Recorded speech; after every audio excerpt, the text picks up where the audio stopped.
Bonjour à tous, nous commençons une nouvelle Masechet Chala, premier Perek, première Mishnah. Comme nous allons le voir tout au long de cette Masechet, la Torah nous ordonne, lorsque on va pétrir une pâte à partir d'une des 5 céréales que nous allons voir tout de suite dans cette Mishnah, la Torah nous dit, vous devrez prélever la Chala. Reshit Arisotchem Chala Tarimu. Une chala vous prélèverez. Chala, c'est un petit morceau de gâteau, un petit morceau de pain. Mais ce terme chala va définir ce prélèvement que l'on devait donc prélever, que l'on doit toujours aujourd'hui, mais à l'époque on le donnait au Kohen, et le Kohen consommait cette chala comme la terouma. Alors bien sûr, le Kohen devait être pur et la chala devait être aussi pure. Aujourd'hui, la chala ne peut pas être consommée par le Kohen, mais elle doit être prélevée, donc elle sera brûlée. La Mishnah nous enseigne ici, il y a 5 choses, c'est-à-dire 5 sortes de céréales, où il y a une obligation de chala lorsqu'on va pétrir une pâte. Achitim, le blé, vasorim, l'orge, akousmin, des potres, achibolet shoal, l'avoine, des chiffons et le seigle. Lorsqu'on va pétrir une pâte à base d'une de ces 5 céréales, on doit prélever la chala, rilou chayavim bechala, il y a une obligation de ce prélèvement de chala. Umitztarfim zeimze, et aussi les espèces, les sortes différentes vont pouvoir s'associer pour que l'on puisse avoir le shiur chala, puisque comme nous le verrons par la suite, pour qu'il y ait une obligation de prélever la chala, il faut une quantité minimum de farine. Et lorsque nous avons donc de la farine de blé avec de la farine d'orge ou des pots de seigle et qu'on va pétrir une pâte à base de plusieurs espèces, est-ce qu'elles vont s'associer? Alors la Mishnah précise, ou mitztarfim zeimze, elles vont s'associer. Le Barthénoura nous dit qu'on ne peut pas vraiment associer les 5 sortes ensemble, mais le blé, lui, peut s'associer avec l'épeautre uniquement, puisque c'est la même espèce, et l'orge peut s'associer avec tout, mais ne peut pas s'associer avec le blé.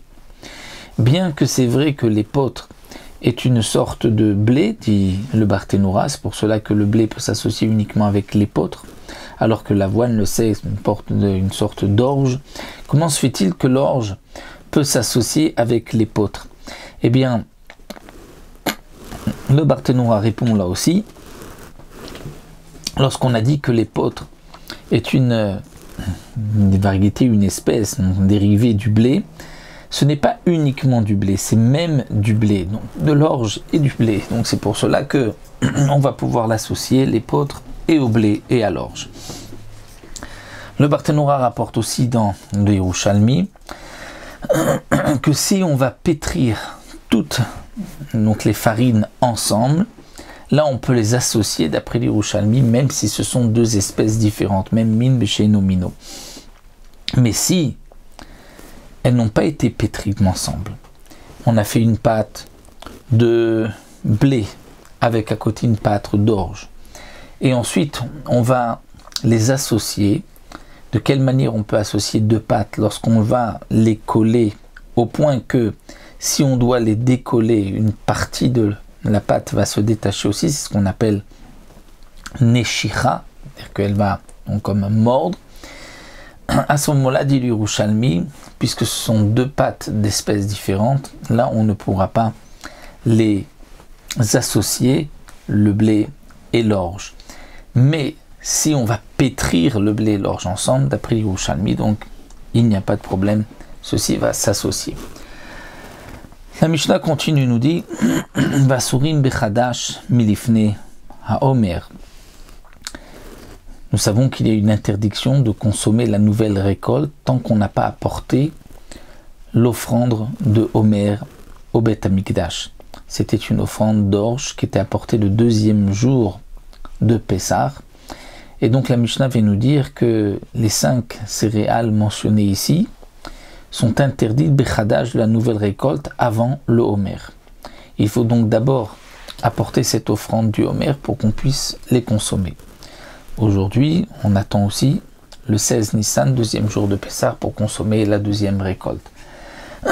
Il est interdit aussi miliktsor milifnei Pessah, de couper la récolte avant Pessah, puisque, nous rappelle le Barthénora, il y a une interdiction de couper une de ces 5 espèces avant d'avoir coupé le homer, puisque c'est marqué Reshit Ketzirchem, le homer doit être le premier, la première moisson. Et donc là, pour les 5 céréales, la Mishnah nous dit c'est interdit de les couper, de les moissonner avant Pessah, tant qu'on n'a pas coupé l'offrande du homer.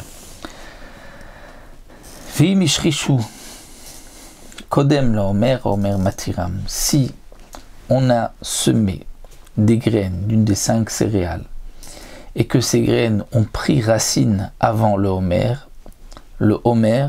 qui est apporté le 2e jour de Pessah, matiran va les permettre. Parce que le homer permet la récolte dès que la récolte a pris racine en terre, même si elle n'a pas été encore coupée, moissonnée, même si elle n'a pas encore poussé. Veimla ve sinon, c'est-à-dire que si ce qu'on a semé n'a pas encore pris racine, il faut 3 jours pour prendre racine, alors Asurim et Shavo Omer Abba, ils seront interdits jusqu'au Omer de l'année prochaine. Donc ici la Mishnah nous a enseigné le din des 5 céréales pour la Chala, pour le Omer, comme nous l'avons vu donc tout au long de cette Mishnah.